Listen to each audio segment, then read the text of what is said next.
Hey guys, Filthy here. I figured I'm going to release the first couple with full commentated tracks on this. That way, those of you who have some interest in the game or just getting into it can rapidly get up to pace on kind of what's going on, because it's going to be super confusing visually as a new viewer for this. So we've already kind of done the basic intro video on what's happening on the screen, but I want to talk you kind of through what's happening in the fight, because that's the interesting part of this game. The interesting part is definitely in how the fight structure works. So we are defending the way the fort windows work, as I talked about in the how to watch Crowfall guide video. Basically how it works is multiple forts come vulnerable at a time. The overall point system is basically how long and how many forts you control and how long you can control them for. And this fort is vulnerable. It's one of 2 or 3 forts that are vulnerable in this hour-long siege window. Whoever controls it at the end of the window takes the fort and gets the points until the next time it's vulnerable, which will generally be about 24 hours later. What happened here is we had 2 forts under our control, and we were trying to defend them both. Since the opposing team can attack either of those forts and we don't have the ability to move between them quickly, we kind of have to guess where they're going to be. So part of our force is flexing, we call it, which is moving between the 2 forts kind of about midpoint, trying to reinforce when we know which one's being hit. So their group hits our fort as part of our group isn't here yet. We're a mixed guild group here, which means the guild I'm a part of is here, but not here in particularly heavy numbers, and a large number of other players from other guilds are here as well. There's some coordination, often it's on Discord, but not always perfect coordination. A lot of times the coordination is on the group level as opposed to the faction level. All right, so how it works is during the siege window, the walls are vulnerable. The walls are actually constructed and can be broken. So the green attacking forces here behind the house have taken probably behind the house, I can't remember if behind the house or to the right now, we'll see it later, has knocked down one of the wall segments. It takes a while to do this, so there was probably a little bit of pressure put on them from like archers on the wall, etc. And as they break into this, they're now in a hostile fort. You can see right there on the right of the screen over by Severe Burning right here, Ranger Guard R10. This is an NPC guard that kind of comes with the fort. As long as the fort is green and under our control, the Rangers are on our team and will shoot the opposing forces. They do okay damage too. So they have busted down one of the walls of the keep, probably by hand, but they could use trebuchets or catapults, which are both part of the siege repertoire for guilds in this game, and have come in through the wall and found us here. They probably had some suspicion of us being here, but they probably weren't exactly sure on the numbers. And our faction, the Chaos faction here, outnumbers them. And numbers in this game matter quite a lot. So granted, it scales on the total number of players on the field, but generally if you're outnumbering people by like 20% or so, you're at a pretty significant advantage. If you're outnumbering people like 30 or 40%, you're at a very, very overwhelming advantage. I don't know the exact numbers in this fight, but we do outnumber them here. Additionally, this other faction tends to be a bit better organized than we are, so the balanced faction here. So it's an interesting fight. We have more numbers, but they're a little bit more organized. We're on the defensive, so we have some defensive bonuses as they push in. The class I'm on, this class, and I play basically 2 classes at the moment. I play the Confessor, which is what this class is, and I play a Pit Fighter. The Confessor is a ranged DPS, has about middle range for how ranges go in this game, and has a very heavy amount of crowd control on it. So the way combat works in this game is there's not tab targeting. So if you're used to like World of Warcraft or something similar, you're going to be used to tab targeting, where you just target the guy you want and there's no hitbox, nothing gets in the way. You can move through other players, etc. When you're in combat stance here, you can't be moved through, and your bodies obscure projectiles, which means that, well, hostile bodies do anyways, my friendlies don't. If I wanted to attack this guy in the back, Sauna, and anything was between me and that person, my projectiles are going to hit the thing in between instead of the target I want, which means as a ranged player, it can be very difficult to get on the target you want to get on in a fight like this because there's so many bodies in between. So I tend to play this class as a bit more of a flanker, which means I'm looking for targets of opportunity, trying to throw out big CCs, and then occasionally getting on the primary target if it's available to me or I can get to it easily. It's a little bit easier to train people in melee because the target's right there, although melee has its own issues with things like desyncs and hitting people who are moving with its 3-meter melee range right now. But basically, it's different than all the tab targeting you've done in the past, which makes for really interesting tactics because positioning relative to other players is super important, and it changes the way that focus fire works. In a game where your projectiles move through whatever you're shooting at, like move through other players, you just call a name, target the name, and start shooting it, and there's not that much can be done except more healing. Here, positioning is really, really relevant to the fights. All right. So A lot of there's some chaos in this battle for sure. I certainly am fairly new to this game, so my play is whatever. But at the moment, I'm looking for targets of opportunity here, just trying to throw CC, trying to get on their softer targets. In this game, there's 3 classes of armor, leather, mail, and plate, and then shield wearers as well, which is kind of additional on top of that. And they're generally the ones you'd like to hit the most are the people wearing leather. They tend to be higher damage and easier to kill. And I'm just looking for targets, maybe getting a little bit of pressure from other people, targets out of position, targets are isolated, that kind of thing, and just trying to hit the bulk of their crowd of group with CCs as much as possible. I've turned it down a little bit, but you can hear people calling targets, etc. You can see me get picked up there and get focused real quick. My character is in leather, very squishy. My ult, which is number 4 there, it makes me temporarily invulnerable, it makes me invisible, and teleports me slightly, which is basically my only survival tool on this character besides positioning, which means that I will use that aggressively. I get 2 ults per full charge there. It takes half of my ult resource to use it basically, which means that will be up a lot. You gain ult power by doing damage or being hit essentially. So you can see it slowly ticking up on the right over there. So I think what happens, and I can't know this for sure because I'm not inside their comms, but I think they weren't expecting quite as many people as we had here. And we had both a decent number in the fort and reinforcements that arrived fairly early. I think in the opening scene of this video, you could hear one of our groups confirming that they were inside of the fort and arriving shortly. So to capture this fort, they have to take the room that I started in, that room we just came from. They have to get people inside that room and stand in the circle long enough for this to decap from green and cap onto their side. That's how they'll take the fort from out under us. And there's 2 ways to do that. If you have more people, you can just stand in there and fight people there and you'll slowly cap it because you have the bodies there. Or alternatively, you can kill a number of the opponents until you outnumber the opponents and then do that same thing because then you're still capping it. But what looks like what happened to me from my perspective is they pushed in, we had more people than they were expecting and we weren't collapsing, we weren't dying as quickly as they needed us to die. So they're gonna try to do kind of a fighting retreat to back out of the fort or at least regroup before pushing in again. And these kind of dips around the forts are protected from archer fire in large part. So by moving away from the opening to that central area where all the archers were and all of us were fighting them at, they can move into this pit, and this pit will provide them a lot of DPS cover from the NPC guards that are shooting them. So that's their plan as they do that, and they actually do that fairly well. There are people, if you look, you don't see a lot of deaths. You can see bodies when people die. They'll have a body and then there'll be like a skull. It'll be a little pile of skulls with like a skull sticking out of it. Will look like a corpse. I'll see if I can find one for you guys a little bit later in the video. So they're doing a fairly good job of keeping their people alive and retreating as a coordinated retreat, which is really important because routing in this game is a real thing. If your players just suddenly break off and start running away, heals stop getting coordinated, you stop getting body blocks by the tankier people to get in the way of range fire, and you're going to lose people pretty rapidly. So they do a really good job, in my opinion, of just sort of repositioning. You can see me getting pressured again. There's my ult. That kind of noise, it sounded, I'll try to play it again maybe in a minute, but you kind of see me, and you can see my ult on cooldown, and you can see that I'm temporarily, actually the buff's not up there right now. Oh yeah, just the invulnerable buff, the temporary invulnerable buff for a couple of seconds. It says invulnerable, it's not actually invulnerable. Enough damage will kill me through that, but it's a pretty tanky barrier. You might have noticed too, my health went from a green bar to a green and gray like stripe bar. The green and gray stripe bar is a barrier, and the barrier has to be broken before I'll take damage again. All right, you'll hear targets being called Plague Lord, and being called out repeatedly is a healing debuff.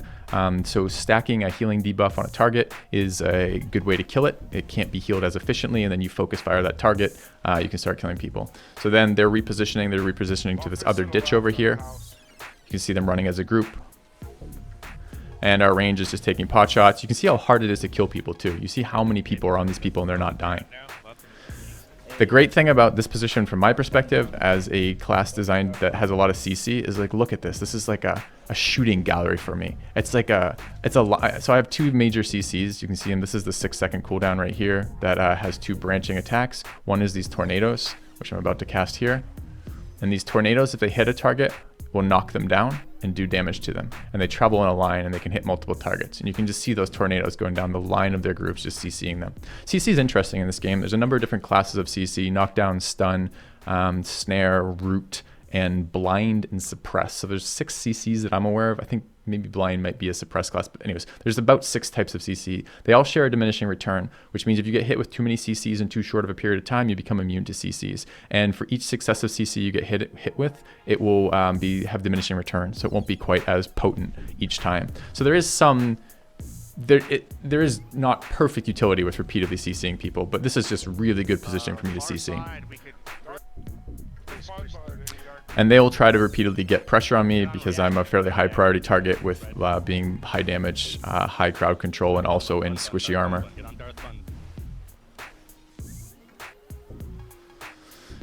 So you can see them occasionally, people getting in there. Sometimes people are in there because they're playing poorly. Sometimes people are in there because they're on tankier characters that are designed to disrupt. I'm just keep repeatedly trying to flank. There's not great targets for me. Sitting on that wall isn't particularly helpful. There's two classes in this game that have an ability called chain pull or something very similar, where they can, it's like a, kind of like a Mortal Kombat kind of hook type thing. You hit them with the hook pulls them to your location, and then they're in a crappy location. Another really important thing to look at that I guess I didn't mention in the previous video is these are dodge pips. You can see me occasionally dash, where my character like flies like 15 meters in a direction. Those are one of the most important tools for movement. I got pressured out of the position I was in there, basically too far away from my healers. No one can pick me up. I'm flanking, so I'm kind of used to that kind of thing. So I ult and move away and reposition. Meanwhile, the opponents have moved. Look, they're continuing to retreat as a group towards the hole in the wall, so they can try to get out. And we are trying again and again to pressure any of the squishies we can. Another great location for me. Another wonderful grouped up pit, where I can hit a billion people with CC, which feels amazing. I'll go attack their squishy. The guy I'm attacking is the same class as I am, another confessor. I'm above them, shooting down. They don't know I'm here, which is most of the time, which is great. And then a high priority target over there, it's an archer, which tends to be fairly high damage, fairly low survivability. They use very, very, very long range. So when they're in a position where they're forced to come into the walls of a fort, as opposed to fighting in an open ground, they're a lot easier to kill.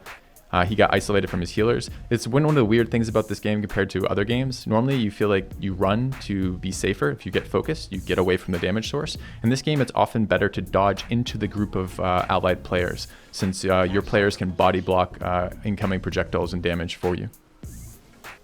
Let's smoke Bob Johnson here in the back. And actually, if we pause it for just a second here and bring it back, I think there's a perfect example of that right there. So yeah, right here. Okay, so see this guy walking backwards with the shield right there, Bright Dance. So he's on a knight, and knights are already a very tanky class, and he's on the tankiest subclass of knight. And knights have an ability called block, which slows their movement speed, but raises their shield, makes them immune to CC, and prevents a large portion of the incoming damage. And he's literally physically body blocking for his team to help the retreat and cover for his allies in the retreat to keep them alive. And I think that's super cool. Unfortunately, he times it just slightly wrong there. Like, he drops his CC immunity right as my tornadoes hit. But in general, that's just an excellent thing that you can do in this game. It's not always available. This is fairly interesting too, this little corner here. So this is where they came in. And when they came in, they knocked down one of the corner segments of the wall. In a second, you'll see it. But what's happened since then is someone has got to that corner segment and started rebuilding the walls. Walls build in segments, and they build from the bottom up. And this is a stage 1 wall, basically. And this is a really good way to trap people with him, because you have to end up basically doing a little platform jumping thing to get over it. And if you screw it up, you will get stuck in here longer. And if people knock you physically while you're trying to escape, you can also get screwed over here. So someone's built one level of the wall, which makes this, and they may even have done it, but I think probably they can't, it's R4. One of our players had to have done it, I think it's R4. But this means we're gonna get a little bit of a choke point. It just is a little bit more of a way to slow them down and getting out. Really what we should be doing here is we should be punishing as hard as possible, and I move to punish. I jump out fairly aggressively to start CCing to prevent them from getting away, try to knock people down, slow them down, maximize the number of kills. But I seem to be only one of the few people who wanted to do that. Other people are taking their sweet time getting outside, which leaves me in a fairly vulnerable position. Again, ulting out.